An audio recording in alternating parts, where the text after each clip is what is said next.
A nova lei do inquilinato provocou várias mudanças nos contratos de locação imobiliária e na relação entre locadores e inquilinos. Mas muita gente ainda tem dúvidas, claro, sobre as modificações e não tem colocado em prática os benefícios da nova lei. Esse é o assunto do quadro Imóveis e Negócios de hoje. Boa tarde, Rômulo. Boa tarde, Aldo. Boa tarde a todos. Rômulo, nós temos uns assuntos para falar agora exatamente sobre esse processo de locação. Uma pessoa loca o seu imóvel e tal, é lá o seu inquilino, mas ele precisa sair antes do término do contrato. Tem um contrato de 1 ano, mas eu preciso sair com 5 meses. Aí a pergunta é, ele pode sair com 5 meses? Ele sofrerá alguma pena? Tem alguma lei que o ampare com relação a isso? Com certeza, Aldo. Durante o prazo estipulado para a duração do contrato, não poderá o locador reaver o imóvel locado, mas o locatário, todavia, poderá devolvê-lo pagando a multa pactuada neste contrato. Agora, proporcional ao período de cumprimento do contrato ou na sua falta, a que for judicialmente, caso essa briga vá para o judiciário, estipulado pelo magistrado. O locatário ficará dispensado desta multa, Aldo, para a devolução do imóvel no decorrer da sua transferência pelo empregador, seja ele privado ou público, para prestar serviços em localidades diversas daquela que ele mora ou daquela pactuada no contrato de locação. E se notificar, claro, com um prazo de 30 dias, no mínimo, o locador avisando deste acontecimento. Ou Então, seja, você, por exemplo, tem 1 ano e sai com 6 meses, aí tem uma multa de 3 vezes o valor do aluguel. Okay. Morou 6 meses, só vai pagar 50% da multa. Agora, se, por exemplo, a televisão Tambaú me transfere para algum local, aí eu aviso comunicando 30 dias de antecedência, está livre dessa multa. Com certeza. Então, esse é o benefício. Essa é a mudança. Essa é a mudança e o benefício que a lei, assim, emprega a você, locatário, e, com certeza, tem de ser cumprido pelo locador. Ok, muito bem. Existem muitas dúvidas com relação às garantias do contrato, né, que o inquilino poderá optar. Se a nova lei fez alguma alteração nesse caso? Realmente, todo contrato ele tem que ter a garantia. Quais são as modalidades de garantia? A caução, a fiança, o seguro fiança locatício e a novidade que é a cessão fiduciárias de cota de fundo de investimento. Bem como é vedado, sob pena de nulidade desta acumulação, mais de uma modalidade dessa ser colocada no contrato. Bota um fiador, uma caução, vai valer aquela primeiro colocada. Agora, salvo disposição contratual em contrário, qualquer das garantias, ela se estende até a efetiva devolução do imóvel, ainda que prorrogada essa locação por tempo indeterminado. Uma nova estrutura é que, prorrogada esta locação por prazo indeterminado, e uma vez o locador seja notificado do seu fiador, que caso seja fiança, a modalidade de garantia, de sua intenção de sair do contrato, por exemplo, mesmo assim ele ficará obrigado por todos os efeitos desta fiança num prazo de 120 dias após a notificação do locador. Eu quero sair do contrato, eu não quero mais ser seu fiador, Aldo. Eu notifico o locador e o locatário, que é o inquilino ao qual eu sou fiador, e depois desse prazo de 30 dias ele não é mais fiador juridicamente, mas ele responde por 120 dias sobre os efeitos ainda desse contrato. Ok. Muito bem, uma telespectadora, acompanhando aí o programa, e principalmente esse quadro, ela faz a seguinte pergunta, Rômulo.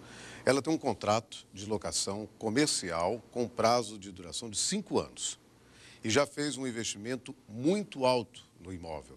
Sua preocupação é se ela terá direito à renovação do contrato. Um excelente questionamento. Nas locações de imóveis comerciais, o locatário terá direito à renovação do contrato por igual prazo. Por exemplo, você fez 5 anos, terá igual prazo, desde que, cumulativamente, o contrato a renovar tenha sido celebrado por escrito com um prazo determinado. O prazo mínimo deste contrato para renovação ou a soma destes ininterruptos deste contrato por escrito, ele tem que ser no mínimo de 5 anos, caso que você se enquadra. o locatário ele esteja explorando o seu comércio, no mínimo, no mesmo ramo, pelo prazo mínimo, né, de 3 anos. Por exemplo, ele tem uma livraria, passa 3 anos com a livraria, depois mais 2 anos com outra atividade. Aí não, ele não tem direito, ele tem que estar, no mínimo, 3 anos com a mesma atividade, sem, né, ser modificada. Agora, o direito assegurado aos inquilinos, ele poderá ser exercido, né, pelos seus cessionários, as pessoas que ele delegar, ou seus sucessores, em caso de falecimento, né, dissolução, etc. No caso de sublocação total do imóvel também, o direito de renovação somente poderá ser exercido por esse sublocatário, desde que também tenha anuência do locador.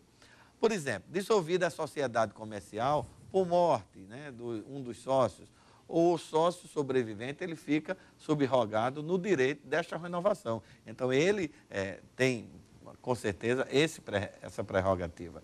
Desde que continue no mesmo ramo, é muito importante que se diga isso, e também é importante ressaltar que esse direito à renovação, ele decai, ele perde esse direito se o inquilino não propor, por exemplo, uma ação, né, no interrógio, no mínimo, no máximo de 1 ano, depois que acaba, né, o contrato, ou no mínimo de 6 meses. Então, você perde esse direito. Então, observe muito bem o que você tem compactuado, as dúvidas, você procura um imobiliário ou um corretor, e o seu advogado, evidentemente, para dar essa posição jurídica. Mas a senhora pode ter certeza que, cumprindo esse contrato, estando no mesmo ramo, nos últimos 3 anos, a senhora vai poder renovar por mais 5 anos. Ok. E um outro telespectador, Rômulo, pergunta o seguinte: ele diz que é um proprietário de 2 imóveis e que pretende alugá-los, mas irá precisar deles daqui a 3 anos. Pergunta é: como elaborar um contrato de locação para não ter surpresas? Ele não quer ter surpresa. Primeiro, sempre não por quer ter escrito. aborrecimento. Agora, nas locações ajustadas por escrito, por prazo igual ou superior a 30 meses, que é a chamada denúncia vazia, a resolução do contrato ele se dá, né, independente da notificação ao locatário. Ele se dá automaticamente. Findo esse prazo ajustado, ele retoma o imóvel, com certeza, e não vai ter nenhum problema. Agora, tem que ter, no mínimo, um contrato de 30 meses e, se você não assim fizer, tem que ser contratos que some 5 anos pontualmente. Por quê? O prazo da denúncia vazia você faz, no mínimo, em 2 anos e meio, ou contratos anuais de 5 anos. Aí você diz assim: Rômulo, e se não cumprir isso? Fizer um contrato anual, cumprir os 5 anos. Ou então o seguinte: você tem um contrato anual, quer pedir o imóvel, você tem que justificá-lo para a moradia de um ascendente ou descendente, ou para uma reforma, desde que você tenha o alvará expedido pela prefeitura e você realmente faça. Aí sim, é mais difícil, mas o senhor poderá efetivamente pedir o seu imóvel de volta. Tá ok. Obrigado, Rômulo. Boa tarde para você e boa Páscoa. Boa Páscoa, todos fiquem sob o manto de Deus, que é nosso protetor, e as dúvidas e sugestões, romulosoareslima@gmail.com. Ok. E o Tambão Notícias termina aqui. Fique agora com o programa Feminíssimo. Outras notícias locais, às 7h20 da noite no Plantão da Cidade. Uma ótima tarde para você e até amanhã.